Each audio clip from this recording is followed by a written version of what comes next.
मुख्यमंत्री एकनाथ शिंदे दावोस दौऱ्यावर असणार आहेत आणि त्याच्यावरून आदित्य ठाकरेंनी मात्र टीका केली आहे। घटनाबाह्य मुख्यमंत्री 50 लोकांचा वैयक्तिक ताफा घेऊन दावोसला चालले असं म्हणत आदित्य ठाकरे यांनी खोचक टीका केली आहे। दौऱ्याच्या नावावर मुख्यमंत्र्यांची सुट्टी आहे, त्यांची सुट्टी सुरू आहे अशा पद्धतीची टीका देखील आदित्य ठाकरे यांनी केली आहे। मुख्यमंत्र्यांचा दावोस दौरा आहे जागतिक आर्थिक परिषदेसाठीचा आणि त्या दरम्यान अनेक मंत्र्यांचं अधिकाऱ्यांचं शिष्टमंडळ आहे जे दावोसला जातं मुख्यमंत्र्यांसोबत। आजपासून हा दौरा सुरू होईल आणि याच दावोस दौऱ्यावरून आदित्य ठाकरे यांनी टीका केलेली आहे। महाराष्ट्रासाठी परकीय गुंतवणूक आणली जावी, परदेशी गुंतवणूक आणली जावी यासाठीचा जागतिक आर्थिक परिषदेतला हा सहभाग महत्त्वाचा असतो आणि याच दावोस दौऱ्यावरून आदित्य ठाकरे यांनी एक पोस्ट करत मुख्यमंत्र्यांवर टीका केली आहे। घटनाबाह्य मुख्यमंत्री 50 लोकांचा वैयक्तिक ताफा घेऊन दावोसला चालले, दौऱ्याच्या नावावर मुख्यमंत्र्यांची सुट्टी सुरू आहे अशा पद्धतीची टीका आदित्य ठाकरे यांनी केलेली आहे आणि सोशल मीडियावर एक पोस्ट या संदर्भातली आदित्य ठाकरे यांनी केली आहे। आणखी अपडेट्स घेऊया प्रतिनिधी चेतन सावंत यांच्याकडून। चेतन, काय नेमकं आदित्य यांचं म्हणणं आहे, नेमकं कशा संदर्भात टीका केलेली आहे मुख्यमंत्र्यांनी? रिद्धी, खरं तर ज्यावेळी महाराष्ट्रातून दावोसला जे शिष्टमंडळ जातं, यापूर्वी देखील जात आलंय, तर त्या शिष्टमंडळाची एक संख्या असते जी MEAची आवश्यक मंजुरी लागते त्याला आणि ती संख्या असते 10, म्हणजे 10 जणांचं हे महाराष्ट्रातून शिष्टमंडळ असतं ते दावोसला जातं। त्यामध्ये उद्योगमंत्री, मुख्यमंत्री आणि काही त्यांचे सचिव असे 10 जणांचं हे शिष्टमंडळ दावोसला जात असतं। आतापर्यंत तशीच लोक दावोसला जात आली आहेत राज्याचं प्रतिनिधित्व करणारी।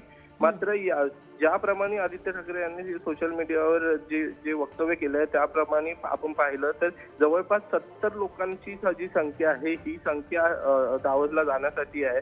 नेमकं या लोकांचं तिथे काम काय असा प्रश्न त्यांनी विचारलाय, कारण का त्यामध्ये सध्याचे खासदार असतील किंवा माजी खासदार असतील हे दोघं देखील जाणार आहेत। त्याचबरोबर खासगी एजन्स्या ज्या मुख्यमंत्री एकनाथ शिंदे यांनी हायर केलेल्या आहेत प्रचारक म्हणून ते देखील त्यांच्यासोबत जाणार आहेत। त्याचबरोबर त्यांचे PS असतील यांसारखे आणि शासकीय कर्मचारी असे एकूण 20 जण आहेत ते देखील त्यांच्याबरोबर जाणार आहे। म्हणूनच आदित्य ठाकरे यांचं म्हणणं असं आहे की दावोस हा दौरा जो असतो तो दौरा हा परराज्यातल्या उद्योगधंद्या संदर्भातला हा दौरा असतो। त्या संबंधित राज्यातील जे शिष्टमंडळ आहे हे जाऊन तिकडे त्यांच्याशी चर्चा करता येईल। त्यानंतर जे उद्योग असतात जे देशाबाहेरील ते उद्योग महाराष्ट्रात आणण्यासाठी तिकडे कन्व्हिन्स केलं जातं त्या उद्योगधंद्यांसाठी। मात्र आपण पाहिलं तर 70 लोक घेऊन जात आहेत, त्यामध्ये मुलांचा देखील समावेश असल्याची जी माहिती आहे ही त्या ट्विटमध्ये आहे। एकंदरीतच हा दौरा हा राज्यातील उद्योगधंद्यासाठी आहे की सर्व मंत्री, आमदार आणि कर्मचारी यांच्या सुट्टीसाठी असा प्रश्न आदित्य ठाकरे यांनी या ट्विटमधून विचारलेला आहे। जी चेतन, धन्यवाद दिलेल्या सगळ्या तपशिलांसाठी। आदित्य ठाकरे यांनी मुख्यमंत्र्यांवर या दावोस दौऱ्यावरून टीका केलेली आहे आणि या संदर्भात बोलण्यासाठी शिंदे गटाचे प्रवक्ते संजीव भोर सध्या आपल्याशी जोडले गेलेत। संजीवजी, आदित्य ठाकरे एक पोस्ट करतायत, मुख्यमंत्र्यांची सुट्टी सुरू आहे असं म्हणतात दावोस दौऱ्याच्या नावावर, काय नेमकं म्हणणं आहे तुमचं? आदित्य ठाकरे मागच्या 1.5 वर्षात कधी काही चांगलं बोललेत का?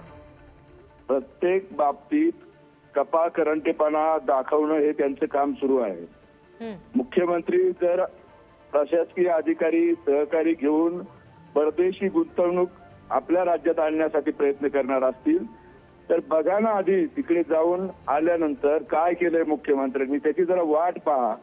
प्रत्येक बाबतीत नाक खुपसायचं आणि जनतेत संभ्रम निर्माण करायचा। जरा आता आदित्य ठाकरेंचं मार्गदर्शन घ्यायचं का सरकारने?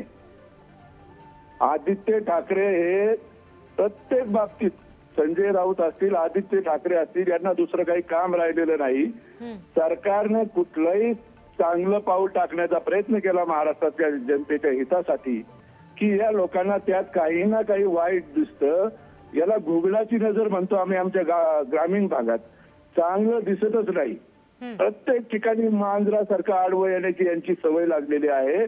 त्यांनी कुठेतरी आता सुधारलं पाहिजे, बोध घेतला पाहिजे आपल्या आजूबाजूची परिस्थिती काय आहे, आपण कशा पद्धतीने आपला पक्ष रसातळाला जात आहे आणि सकारात्मक दृष्टिकोन ठेवला पाहिजे। जरा वाट पाहिली पाहिजे की जर मुख्यमंत्री जात आहेत, ठीक आहे ना, एवढा लवाजमा घेऊन जात आहेत त्याचं फलित काय याची तर वाट पहा. बरं, मग अशा पार्श्वभूमीवर संजीवजी तुम्ही काय सल्ला द्याल आदित्य ठाकरे किंवा संजय राऊत यांना, कारण तुम्ही म्हणताय ते सातत्यानं फक्तच टीका करतायत म्हणून. त्यांच्या मार्गदर्शनाची सरकारला गरज नाही.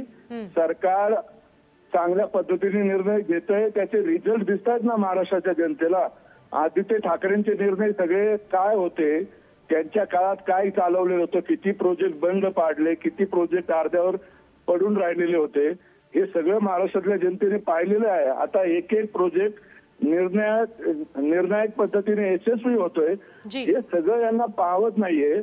आणि म्हणून अशा पद्धतीच्या टीका टिप्पण्या करून महाराष्ट्रातल्या जनतेत संभ्रम निर्माण करायचा, एवढंच काम यांचं चाललेलं आहे. बर, संजीवजी धन्यवाद. पुढारी न्यूजची सविस्तर आपण या संदर्भात बोललात यासाठी.